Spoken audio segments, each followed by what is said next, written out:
수험생 여러분 안녕하십니까? 이번 시간부터 이제 이번 9월 평가원 시험에 대해서 간단히 분석을 해보도록 하겠습니다. 이번 9월 평가원 시험은 작년 수능 그리고 이번 6월 평가원 시험의 출제 경향과 크게 다르지 않았죠. 이번 6월 평가원 시험보다 조금 더 어려웠었는데 기본적으로 우리가 신경향 고난도에 해당되는 21번과 30번 그래서 A행은 주로 객관식의 마지막 문제인 21번 그리고 단답형의 마지막 문제인 30번에 어려운 게 출제가 되죠. 그래서 21번과 30번이 저번 6월 평가원보다 조금 더 어렵게 느껴졌다. 그래서 두 문제가 결국 1등급을 가를 수 있는 변별력 있는 문제라고 생각할 수 있겠죠. 그래서 1등급 컷이 92에서 96 사이에서 형성되도록 하겠다라는 평가원의 의지를 볼 수 있다. 반면에 또 여러분이 기출문제를 열심히 분석하고 기존에 출제됐던 유형을 열심히만 공부하면 92점까지는 누구나 올라갈 수 있다라는 뜻이기도 하죠. 그래서 그 앞에도 물론 이제 조금씩 생각해야 되는 문제들이 있지만 여러분이 교과 과정을 기본적으로 열심히 하고 그리고 기출문제를 열심히 분석했다면 일단 92점까지는 무난하게 물론 이제 중간에 실수를 하거나 이러면 물론 그 점수를 맞을 수가 없겠죠.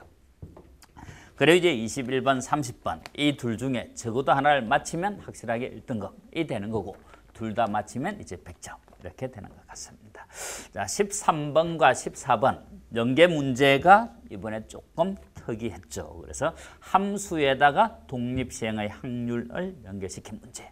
그래서 처음에 딱 보면 이게 뭐지 하고 약간 새롭게 느껴지는데 잘 다시 보면 크게 어렵지는 않았던 문제죠.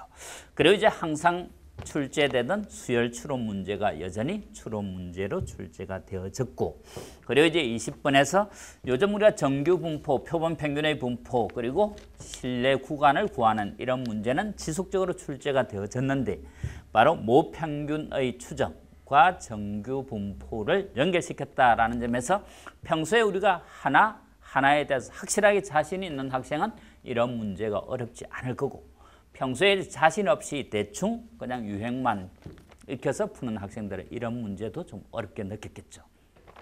그래서 여러분들이 새로운 거를 뭔가 늘려가는 것도 중요하지만 그것 못지않게 중요한 게 여러분이 알고 있는 것을 확실하게 아는 게 더 중요하다.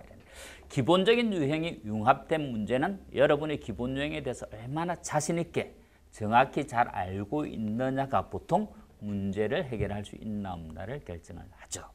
그래서 알고 있는 것을 확실하게 하는 게 좋고 실제로 여러분이 지금까지 전혀 모른다 이런 내용은 없겠죠. 그래서 남은 기간에 여러분이 하는 거는 알고 있는 걸 확실하게 그리고 내가 정확히 알고 있지 않은 대충 알고 있는 거를 좀 더 정확히 알도록 연습을 하겠다. 이런 목표를 갖고 남은 시간을 공부하면 수능에서 좋은 성적을 거둘 수 있을 것 같습니다. 자, 21번에 이제 다항함수의 특별한 성질을 여러분이 알아야 되는 문제. 물론 이제 그런저런 거 잘 모르고 대충 그냥 계산하면 답은 나오는데 실제로 이제 그 문제에서 포함되어 있는 거는 다항함수만이 갖고 있는 특별한 성질이 포함되어져 있고 그리고 이제 30번 지수함수와 원익 관련돼서 격자점의 개수를 세는 문제. 최근에 계속 지속적으로 출제되어졌던 문제 유형이죠. 바로 X값에 따라서 또는 Y값에 따라서 쭉 분류해서 관찰을 해봄으로써 관찰을 통한 추론을 바로 묻는 문제였다. 자, 그러면 그중에 비교적 어려웠던 문제에 대해서 몇 문제 해설을 해보도록 하겠습니다. 자, 먼저 15번 보시면 자, 15번은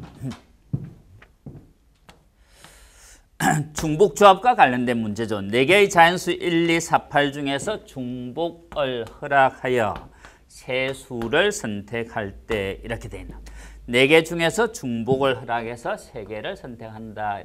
말 거기까지만 문제가 있었다면 4개 중에 중복을 허락해서 3개를 선택한다 그랬다면 4H3 해서 6C3 되니까 바로 20까지 이렇게 되겠죠. 이럴 때 세수의 곱이 100 이하가 되게 선택하는 경우의 수를 구하라. 이렇게.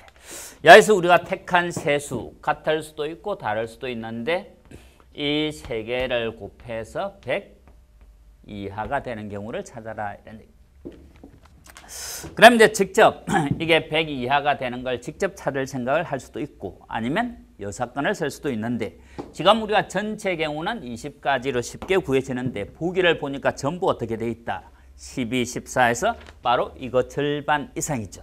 그래서 우리가 여사건을 쓸 때 주로 적어도라는 이런 표현을 보고 여사건을 쓰는 경우도 있지만 조금 더 어려운 고난도 문제에서는 경우를 나눠서 쭉 분류하다 보니까 경우가 너무 다양하게 나온다.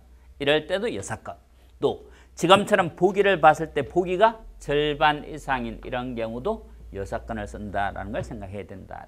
그래서 여러분이 여사건을 써서 문제를 해결하는 경우 제일 기본은 일단 문제에 적어도라는 표현이 등장할 때는 대부분이 여사건을 쓰는 문제고 그 다음에 이제 세수의 곱이 짝수다 이런 것처럼 문제 속에는 적어도라는 말이 없지만 번역을 해보면 세수 곱이 짝수가 되려면 세 개 중에 적어도 하나가 짝수라 해야 되겠죠. 이렇게 번역을 해보면 적어도가 나타나는 문장. 그 다음 우리가 경우의 수나 확률을 구할 때 조금 복잡한 경우는 경우를 나눠서 구하는 문제가 많은데 경우를 나눌 때 상황이 너무 다양하게 나눠지면 여사건이 더 간단한 게 아닌가를 생각을 해봐야 되고 그 다음에 이제 지금처럼 보기를 참고할 수도 있다.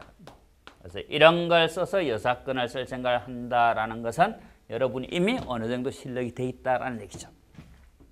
그럼 이제 20가지 중에서 곱이 100보다 큰 경우를 쓰겠다. 그럼 우리가 요 아래에 있는 수는 3개를 곱해봤자 4를 3개 곱해봤자 64밖에 안 되니까 8이 들어가지 않는 한 세 수를 곱해서 100이 넘는 경우는 없다. 그래서 결국 100을 넘게 하는 이 20개 중에서 곱이 100보다 큰 경우를 구할 건데 세 수를 곱했을 때 곱해서 100보다 클 때는 일단 8을 기준으로 생각을 해보겠다. 그래서 첫 번째 8이 3개면 무조건 100보다 크죠. 그 다음에 두 번째 8이 2개일 때 8이 2개일 때는 이게 얼마다? 바로 64가 되는 거니까 88, 64에 곱해서 100을 넘는 경우는 바로 나머지 하나가 4가 되든지 아니면 2가 되든지 하면 바로 100을 넘게 되죠. 그래서 여기서 한 가지, 여기서 두 가지. 그리고 이제 8이 한 개일 때 8이 한 개면 외팔이겠죠. 자, 8이 한 개일 때는 곱해서 100을 넘으려면 8로 나눠보면 8분의 100이니까 4가 2개면 바로 100을 넘게 되죠. 그래서 이 네 가지를 빼주면 된다. 그래서 20 마이너스 4 하니까 답이 16 이렇게 되겠죠. 물론 이제 직접 구해도 크게 복잡하지는 않죠. 직접 구할 때도 역시 8의 개수에 따라서 나눠서 구해줄 생각을 하면 되죠. 자, 그 다음에 저 문제를 만일 직접 구할 때를 생각하면 1, 2, 4, 8 이렇게 여기서 8이 포함 안 될 때는 이 1, 2, 4 중에서 3개를 뽑으면 되니까 바로 3H3 이거죠. 그 다음에 8이 하나가 포함될 때는 이 3개 중에서 2개를 뽑으면 되는데 그럴 때는 이 2개가 4면 안 되죠. 그래서 빼기 1 이렇게. 그 다음에 이제 8이 2개 포함될 때는 나머지 수가 1, 2, 4 중에서 1이라면 되니까 그냥 1 해도 되고 뭐 3H1 빼기 2나 4 이렇게 해도 되겠죠. 그 다음에 8이 3개일 때는 안 되고 8이 3개일 때는 3H0인데 그거는 안 된다. 물론 이제 이런 걸 직접 안 세도 되겠죠. 선생님 굳이 이렇게 쓴 거는 뭔가 이제 식을 하나 보여주려고 하는 거죠. 그래서 3H0, 3H1, 3H2, 3H3 더하면 그게 바로 4H3 이렇게 구할 수도 있다. 그래서 이게 바로 C 6에 3 빼기 4 이렇게 되죠. 그래서 이게 우리가 아까 요거를 더해 보니까 아까 제일 처음에 구한 거랑 똑같죠. 그래서 방정식에서 x 더하기 y 더하기 z 더하기 u는 3 이거를 만족하는 엄이 아닌 정수해를 구할 때 이걸 만족하는 음이 아닌 정수해를 구할 때 이 값에 따라 0, 1, 2, 3에 따라 경우를 나눠서 해보면 이게 0일 때는 x 더하기 y 더하기 z가 3이고 이게 1일 때는 x 더하기 y 더하기 z는 2고 이런 식이죠. 그래서 이때가 바로 3H3, 3H2, 3H1, 3H0 해서 이런 게 된다.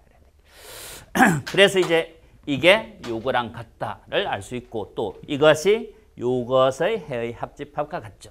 결국 지금 이거는 3이고 U가 0인 해나 그냥 이거는 3인 해나 똑같으니까 결국 이것을 만족하는 음이 아닌 정수해의 개수는 U가 얼마나에 따라 나누면 이게 3, 2, 1, 0인 음이 아닌 정수해니까 결국 이게 3 이하를 만족하는 음이 아닌 정수의 개수랑 같다. 그래서 우리가 방정식에서 음이 아닌 정수의 개수를 구할 때 이렇게 부등식으로 되어져 있으면 3일 때, 1일 때, 1일 때, 0일 때로 나눠서 구해서 합해도 되지만 변수를 하나 추가해서 방정식으로 고쳐서 풀어도 된다. 이런 얘기죠. 자, 그래서 15번이 그렇고 16번 수열 추론 문제는 최근 몇 년간 계속 6월 평가원, 9월 평가원 그리고 수능에 나왔던 유행이죠. 그래서 최근에 기출됐던 문제 유행만 여러분이 모아서 집중적으로 풀어봐도 자신을 가질 수 있겠다. 자, 그 다음에 넘어가서 18번 문제 보면 18번 무한등비급수도 계속 시험에 출제되는 유행이죠. 자, 18번 무한등비급수는 일단 그림을 봤을 때 도형을 봤을 때 여러분이 도형이 닮음으로 계속 변해가는지 아닌지를 판단하면 되고 최근에 나왔던 유행은 거의가 다 닮음인 문제죠. 그래서 도형이 닮음일 때는 일단 무한 등비급수가 된다. 도형이 닮음이 아닐 때는 이제 일반항을 구해주면 되는 문제죠. 10문제가 나오면 한두 문제만 여러분이 직접 일반항을 구한 다음에 합해야 되는 문제고 도형과 관련한 무한급수는 거의가 다 도형이 닮음이라서 무한 등비급수로 진행되는 문제다라고 보시면 된다. 자, 그럼 이제 지금 문제는 이렇게 되어져 있고 이게 부채꼴 원의 일부다라는 얘기죠. 원의 일부인데 이게 3분의 2파이고 이게 1이고 그럼 우리가 부채꼴의 넓이 공식 착각하면 안 되는 게 삼각형이 아니라 부채꼴이죠. 부채꼴의 넓이 공식은 R이고 셌다면 S가 2분의 1 R제곱 셌다니까 이것의 넓이는 2분의 1 1제곱 셌다 하면 바로 3분의 파이 이게 되죠. 이럴 때 이 각이 3분의 2파이 그럼 딱 가운데 여기가 M이라면 이 각은 3분의 파이겠죠. 60도. 그리고 여기서 중점 이렇게 맺고 이제 이거를 한 변으로 하는 직사각형을 이렇게 만들었다. 이렇게. 주의를 해야 될 게 지금 여기는 중점이라는 말이 없죠. 그냥 이거를 한 변으로 해서 직사각형을 만들었다. 이렇게. 그럼 이제 첫 번째 도형의 넓이를 구하기 위해서는 이 직사각형 넓이를 여기서 빼주면 이 첫 번째 도형의 넓이가 되겠죠. 그리고 이제 닮음비를 구해주면 돼요. 우리가 무한급수와 도형이 나올 때는 바로 첫째 항과 닮음비를 구한다. 그래서 넓이를 구할 때는 닮음비, 제곱이, 넓이, 공비 이렇게 되는 거죠. 그럼 이제 이 사각형의 바로 세로와 가로 길이를 구하기 위해서는 이게 원의 바로 반지름 1이죠. 원과 관련된 문제는 항상 이렇게 뭔가 만나는 점과 연결을 해야 원의 반지름을 이용할 수 있죠. 그럼 이게 지금 이 호의 딱 가운데라고 했으니까 이 각이 바로 30도씩이겠죠. 이 길이가 1, 이 각이 30도면 이거 직각 삼각형에서 여기가 2분의 1, 이게 2분의 루트 3 이렇게 되겠죠. 30, 60, 90인 삼각형의 비를 생각해도 되고 그냥 1 사인 30, 1 코사인 30 이렇게 해도 되고 자, 그래서 지금 이 길이가 2분의 1, 이 길이는 2분의 루트 3 이제 사각형 넓이 구하기 위해서는 가로 길이는 1이라는 거 알고 세로 길이를 알기 위해서는 이제 요 길이만 알면 되겠죠. 그런데 이제 이 길이가 2분의 1이다. 이게 2분의 1이고 이게 60도. 이게 30, 90이니까 1대 루트 3대 2 이게 되죠. 루트 3배 한 게 이거니까 이거는 뭐가 되겠다? 바로 2 루트 3분의 1 이게 되죠. 지금 이게 30, 60, 1대 루트 3, 루트 3을 곱해서 이거니까 맞죠. 자, 그럼 이제 문제에서 말하는 첫 번째 도형의 넓이는 이 넓이 3분의 파이 마이너스 부채꼴 넓이에서 사각형 넓이가 가로 길이가 1, 세로 길이가 2분의 루트 3 마이너스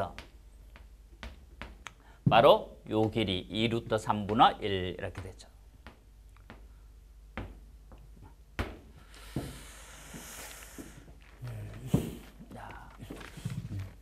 그래서 이게 바로 첫 번째 넓이다.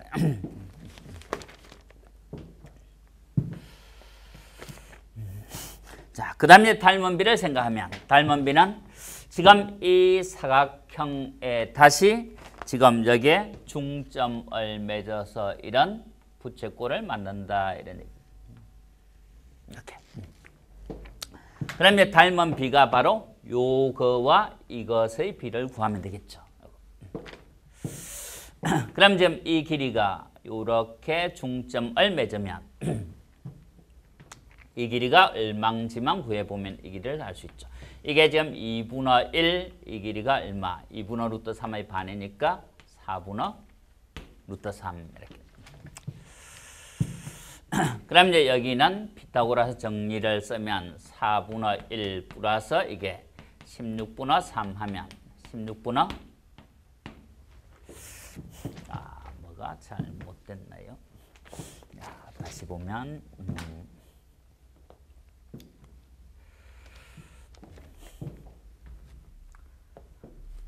자, 문제에서 사각형이 있고 직사각형 부채꼴에 내접하도록 그린다. 그 다음에 직사각형 4변의 중점을 모두 지나도록 부채꼴을 그리고 아까 우리가 잘못했죠. 요 전체가 지금 2분의 루트 3이죠. 요거는 요 길이의 반.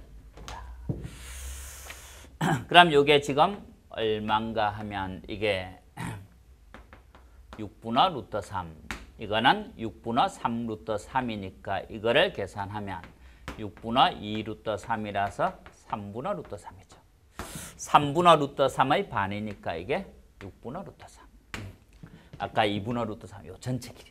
그다음 이제 여기에 피타고라스 정리를 쓰면 4분의 1 플러스 36분의 3 하면 여기가 36분의 9니까 12라서 3분의 1 되죠. 3분의 1. 그래서 이게 제곱이 3분의 1이니까 이거는 루트 3분의 1이다. 그래서 닮은 비가 1대 루트 3분의 1. 그래서 첫째 항 구했고 닮은 비 구했고 닮은 비를 몇 대 몇보다 몇 분의 몇으로 쓰는 게 편하죠.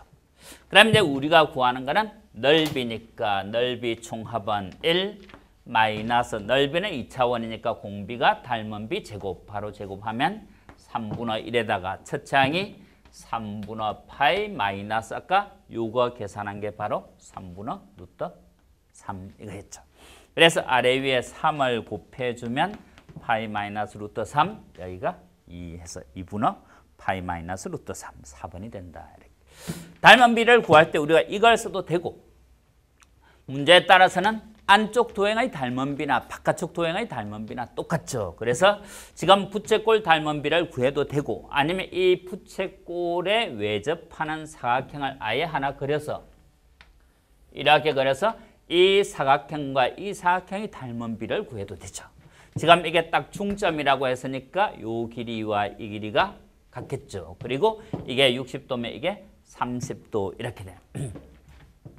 그럼 이게 30도니까 이게 1대 루트 3대 2 이런 식이죠. 이게 2분의 1, 2분의 1에서 이 길이가 1이다. 그래 이제 이게 아까 6분의 루트 3이라서 이게 3분의 루트 3이었죠. 그래서 그냥 1대 3분의 루트 3 이렇게 닮은 비를 구해도 된다.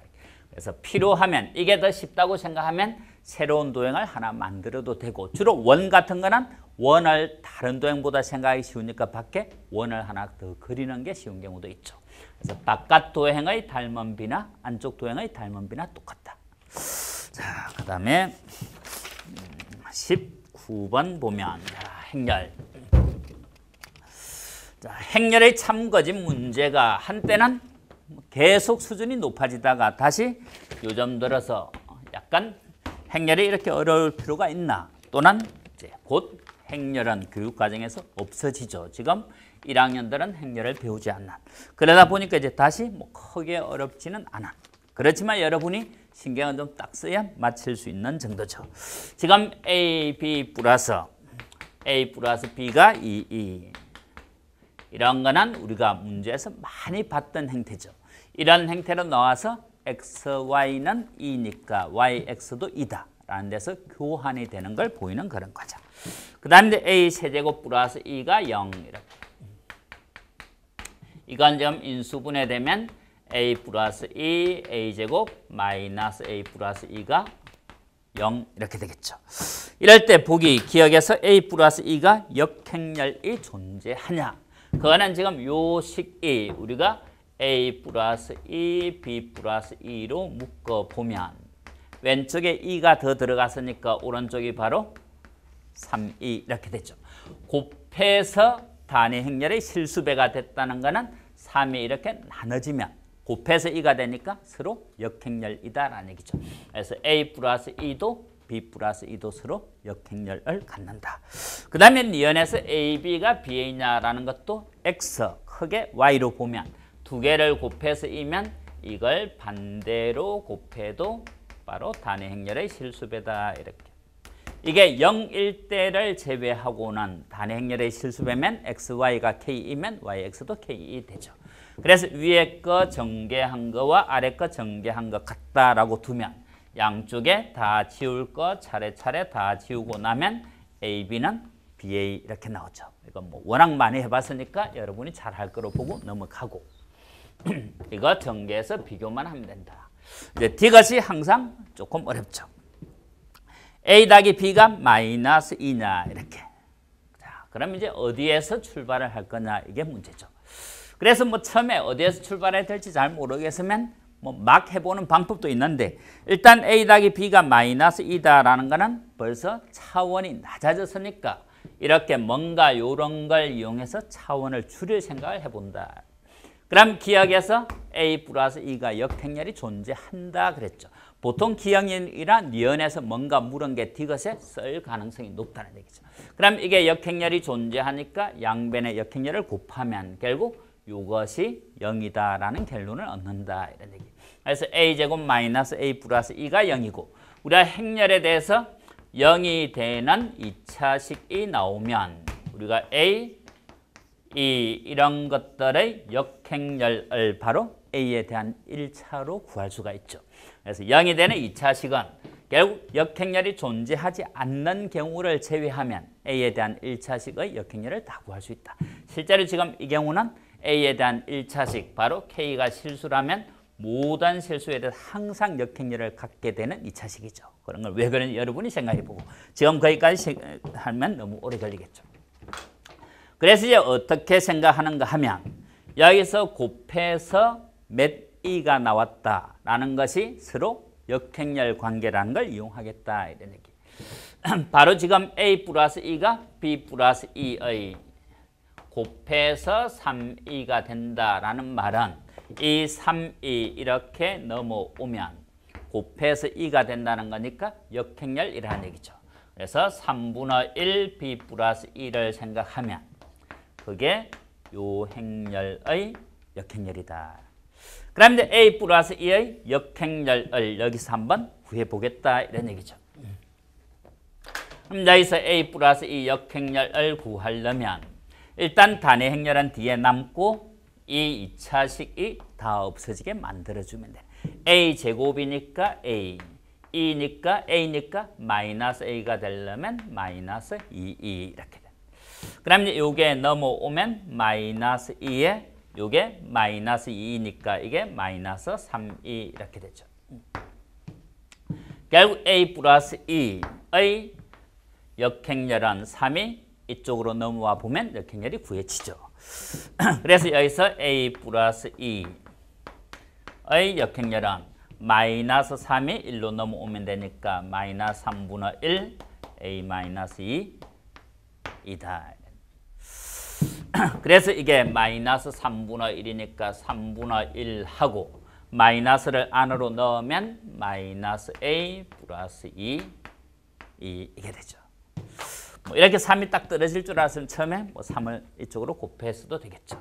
그래서 이제 이것이 이거랑 같다 라는 데서 마이너스 A가 넘어가 보면 A 플러스 B는 2가 넘어오면 뭐가 된다? 2 마이너스 2 하니까 인데 문제에서 마이너스라고 했네. 보통 우리가 디귿은 어렵게 유도되니까 참인 경우가 많은데 지금 계속 그렇게 생각해서 혹시 찍는 사람이 있을까 봐 아마도 거짓으로 만들어 놓은 것 같죠. 그래서 여기가 마이너스 2라고 했으니까 틀렸고 결론은 플러스 2다. 이런 얘기. 자, 그 다음에 이제 20번 보면 20번은 자, 나름 문제를 조금씩 변형해서 뭐 좋게 만들었죠. 기출 문제를 조금씩 바꾸다 보면 20번처럼 이렇게 출제되는 경우가 많죠. 그래서 여러분이 기출 문제 분석을 할 때도 단순히 그냥 이미 나왔던 문제의 답을 아는 것으로 만족하지 말고 답은 이미 알고 있죠. 그래서 주어진 문제를 조금 바꿔보거나 주어진 문제에 어떤 내용이 쓰였는지 이런 걸 중심으로 문제를 분석해야 기출 분석이 도움이 되죠. 여러분 스스로가 문제를 조금씩 바꾸다 보면 바로 지금 20번과 같은 문제가 될 수도 있다. 그래. 20번은 어느 나라에서 작년에 운행된 택시의 연간 주행 거리는 모 평균이 M인 정규 분포를 따른다. 자, 원래 집단에서 주행 거리를 생각할 때 이게 평균이 M 이런 정규 분포를 따른다. 여기서 16대를 추출해서 구한 주행 거리의 표본 평균이 X바고 이 결과를 이용해 신뢰도 95%로 모 평균을 추정을 했을 때 그 추정 구간이 X바 플러스 C, X바 마이너스 C다. 이렇게. 그럼 우리가 신뢰 구간을 추정할 때 뭐만 외우고 있으면 되는가 하면 신뢰도가 주어지면 신뢰도가 100α% 주어지면 이 확률이 알파가 되는 정규 분포에서 이 K 값을 찾아주면 되고 그럼 지금은 신뢰도가 95% 0점 바로 95가 되려면 한쪽이 0.475고 이 값이 1.96이죠. 이럴 때 이제 모 평균 추정은 하나만 외우면 되는 이 길이가 바로 X바에 더하고 빼고 할 이 길이가 신뢰도에서 나온 K에 대해서 이 값이 K 루트 N분의 시그마다 이거 하나만 외우면 그냥 모 평균 추정은 다 끝나죠. 모 평균 추정 구간을 구하라고 하면 이 값 구해서 더하고 빼면 되는 거고 구간이 주어지면 이 길이가 이거라고 생각하면 되는 거고 신뢰 구간의 길이와 관련된 문제는 이거 2배니까 앞에 2를 곱해서 생각하면 되는 거고 그럼 지금 이게 X바 플러스 C다라는 거는 이 값이 바로 C라는 얘기죠. 그래서 C가 지금 뭐라는가 하면 K는 1.96이고 N은 16이니까 루트 16 하면 4분의 시그마 이게 되는 거죠. 이렇게 되는 C에 대해서 이까지가 이제 모 평균의 추정 끝났고 한 문제 속에 지금 두 문제가 들어가 있는 거죠. 그래서 확률이나 통계가 어려운 이유가 여러분이 정확히 문제를 분석해서 뭐가 주제문이고 뭐가 부수적인 문장인지를 파악을 해야 되니까 어려운 거다. 이렇게. 그래서 여기까지가 모 평균 추정 하나가 일단 끝났고 그 다음에 이제 문제가 묻고 있는 것은 작년에 운행된 택시 중에 임의로 한 대를 선택할 때 연간 주행 거리가 이제 다시 이 정규 분포로 돌아온 거죠. 주행 거리가 M 플러스 C 이하일 확률을 구하라. 이제는 표본 평균이 아니라 원래 집단의 분포에서 생각하는 거니까 여기에서 X가 M 플러스 C 이하일 확률이라는 얘기. 그럼 정규 분포에서 범위를 주고 확률을 구하라고 하면 가장 기본적인 유형이죠. 오락가락하는 문제. X를 Z로 고쳐서 표를 찾아주면 되는 문제다. 가장 기본적인 유형 두 가지인데 이게 융합이 되다 보면 여러분이 확실하게 알고 있지 않은 학생은 이런 게 어렵게 느껴질 수 있다. 그래서 하나를 확실하게 아는 게 중요하고 정규분포에서 x가 주어지면 무조건 표준화해서 표를 찾으면 되죠. 그럼 이제 이 식에서의 z는 x-m 나누기 시그마이겠죠. 표본 평균이 아니다. 표본 평균 여기 x바에 쓰면 루트 m분의 시그마겠죠. 그럼 이제 이 자리가 m 플러스 c, m 플러스 c에서 m을 빼고 시그마 나누니까 바로 이게 뭐다? 시그마 분의 c 이게 되겠죠. 등호는 들어가나 안 들어가나 확률 같고. 그럼 이제 c가 아까 요거였고 시그마로 나누니까 바로 뭐가 된다? 4분의 1.96 이하일 확률. 이렇게. 결국 표준 정규 분포에서 4분의 1.96 이하일 확률이니까 0.5에다가 0에서 4분의 1.96, 4분의 1.96이 0.499 표에서 찾으면 Z가 0.491 때 확률이 0.1879다 이렇게 돼 있죠. 0.1879에 0.5를 더하면 되니까 0.6879 이렇게 되겠죠. 그래서 20번은 정답이 3번. 자, 아는 것을 확실하게 알고 그 다음에 확률이나 통계에서 문제가 길어지면 정확히 주제문을 찾는 것이 중요하다. 자, 그 다음에 이제 21번이 바로 최고 난도 문제 중에 하나였죠. 그래서 21번과 30번은 조금 있다가 해설을 하도록 하겠습니다. 자, 그 다음에 이제 자, 쭉 가서 7번 보면 27번. 자, 27번 같은 문제에 쓰이는 이 방법은 여러분이 꼭 알아두는 게 좋죠. 바로 넓이의 최대 최소를 구할 때 접선을 이용한다. 이렇게. 우리가 곡선 y는 3분의 1 x 세제곱 플러스 3분의 11 이거는 곡선이 이렇게 되어져 있죠. 이거 위를 움직이는 점 P와 y는 x-10 사이의 거리를 최소가 되게 하는 곡선이 점 P의 좌표를 구하라. 이렇게. 우리가 이거는 뭐 이거보다 훨씬 어려운 유형도 이미 우리가 프로의 전략에서 많이 했죠. 프로의 전략 미적분에 보면 이런 걸 이용해서 넓이 최대 최소를 구하거나 아니면 다른 거로 응용되는 그런 문제들 많이 해봤죠. 지금 여기서 x가 0보다 크다 이쪽만 생각을 한다. 이쪽까지 생각하면 이미 만나버리겠죠. 결국 여기서 이 위의 이미의 점에서 이 직선까지 거리 이런 것들보다는 수선의 길이가 최소일 거니까 결국 여기서 내린 이 수선 길이들 중에서 최소값을 구하라 이런 얘기죠.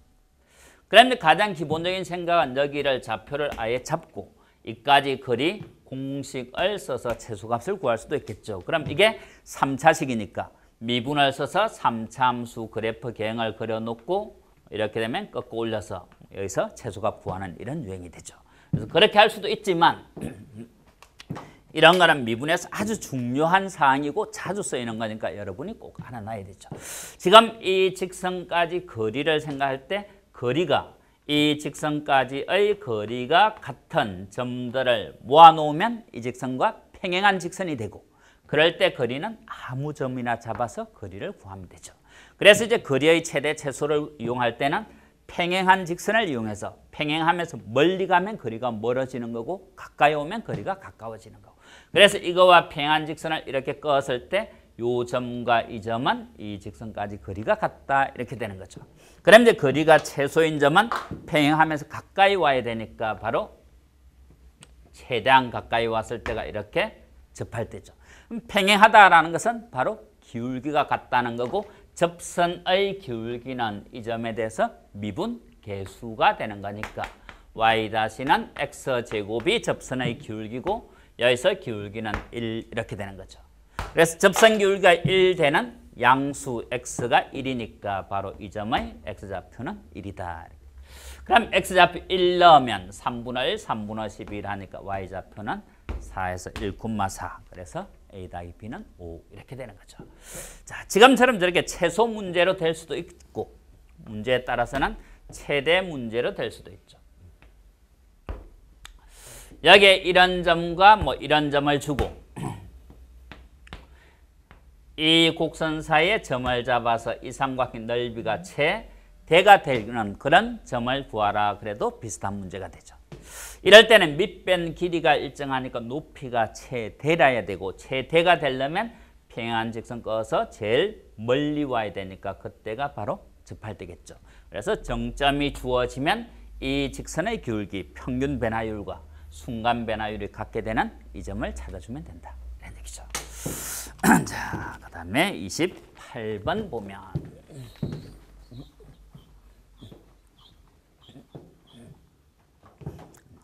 28번은 자연수엔에 대해서 3n, 4n을 중심으로 하고 y축에 접하는 원 5n이 있다. 자, 3n, 4n이니까 y좌표가 조금 더 크고 y축에 접하는 원은 이렇겠죠. 그럼 y축에 접한다라는 것은 반지름의 길이가 바로 3n이다. 이럴 때 원 5n 위를 움직이는 점과 0,-1 사이 거리. 이거는 여러분이 1학년 때 얼마나 충실하게 그냥 1학년을 보냈느냐 이런 걸 묻는 문제죠. 한 점에서 원 위의 점까지 거리 최대 최소는 바로 이 거리에서 반지름을 뺀 이게 최소값이죠. 바로 이렇게 했을 때 이 점에서 접선을 쭉 꺼보면 이게 수직이니까 다른 거리들은 빗변보다 더 커지니까 당연히 이 길이보다 길어진다 이런 얘기. 그래서 문제에서 거리 최대값은 이 거리 플러스 반지름, 최소값은 이 거리 마이너스 반지름 이렇게 되죠. 그래서 중심까지 거리를 d라고 하면 문제에서 말하는 최대값은 d 플러스 반지름이 되는 거고 최소값은 d 마이너스 반지름이 되는 거고 여기서 n이 무한대로 가면 어떻게 되느냐 이런. 그럼 이제 점에서 원의 중심까지 거리만 구해보면 된다. 요 거리만. 그럼 이제 요 점과 이 점 사이 거리죠. 두 점 사이 거리는 거리 공식을 그대로 써주면 x좌표 차이 3n의 제곱, y좌표 차이 4n 마이너스 1의 제곱 이게 바로 d죠.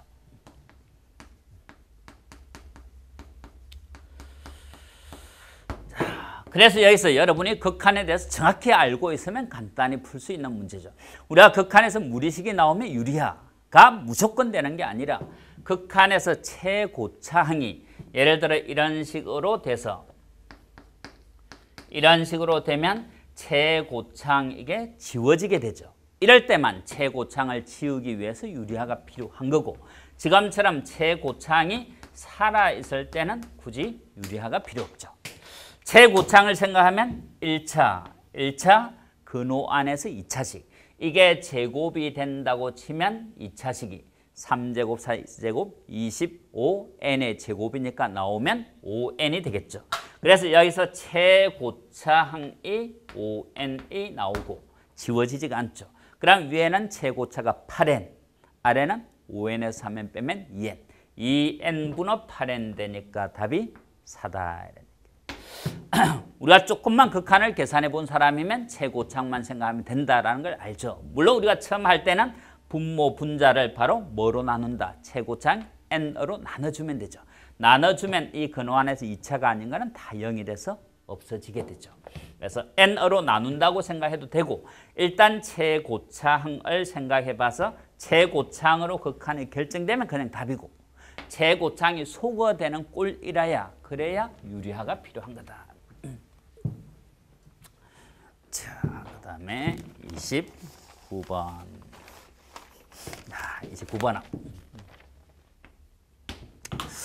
자, 구간 03의 모든 실수값을 가지는 연속 확률 변수 x에 대해서 지금 확률 밀도 함수의 정의역이 0에서 3 사이다 이런 얘기죠. 이럴 때 x에서 3까지 확률 이것이 a 3-x다. 이게 성립할 때 0에서 a까지 확률이 p분의 q. 그러면 이 확률을 구하려면 일단 a 값을 알아야 되고 그리고 확률 밀도 함수를 알아야 되고 이런 거죠. 자, 작년 수능 비행에 나왔던 문제가 바로 확률을 주고 미분을 해서 확률 밀도 함수를 찾게 하는 그런 문제겠죠. 그래서 이번 9월 평가원 시험도 보면 작년 수능에 나왔던 유형과 유사한 문제들이 많이 있죠. 물론 선생님이 가르친 강의랑 비슷한 것도 많지. 그래서 이거를 보고 여러분이 어떤 생각을 해야 되는가 하면 이게 연속 확률 분포에서 확률이라는 게 바로 확률 밀도 함수를 이렇게 적분한 거다라는 생각을 해야 된다. 그럼 이제 이거는 아래 위 것을 바꾸면 3에서 x하고 앞에 마이너스 이렇게 되겠죠. 그래서 이 식에서 양변을 미분을 하면 fx가 마이너스 1로 보내서 미분하면 a 상수함수다라는 걸 알 수 있다. 그래서 확률 밀도 함수가 상수함수인데 정의역이 0에서 3 사이다 이런 얘기죠. 그런데 우리가 모든 확률의 합, 이 넓이가 1이라야 되니까 이 넓이가 1이려면 a는 3분의 1이고 a가 3분의 1이면 구하는 것은 0에서 이 x의 범위는 이쪽 범위인 거죠. 확률은 넓이고 0에서 3분의 1까지 이 확률이 얼마냐 이런 거니까 밑변 3분의 1, 높이 3분의 1 해서 얼마다? 바로 9분의 1 이렇게 되는 거죠. 그래서 확률 밀도 함수가 주어지고 평균 분산과 관련해서 뭔가 식을 이렇게 적분을 해서 xfx, x제곱 fx 이런 거랑 지금처럼 확률이 주어지고 확률 밀도 함수를 구해서 뭔가를 구해야 되는 이런 유형 그리고 뭐 상용 로거 그리고 기본적인 이런 몇 가지들은 꼭 출제될 거로 예상되는 것들이니까 여러분이 꼭 연습을 해두는 게 좋죠. 자, 그 다음에 30번도 역시 고난도 문제겠죠. 그래서 우리가 30번은 신유행은 아니고 계속 출제되는 고난도 유행 21번은 신유행에 해당되는 고난도 문제죠. 자, 21번과 30번은 따로 해설을 하도록 하겠습니다.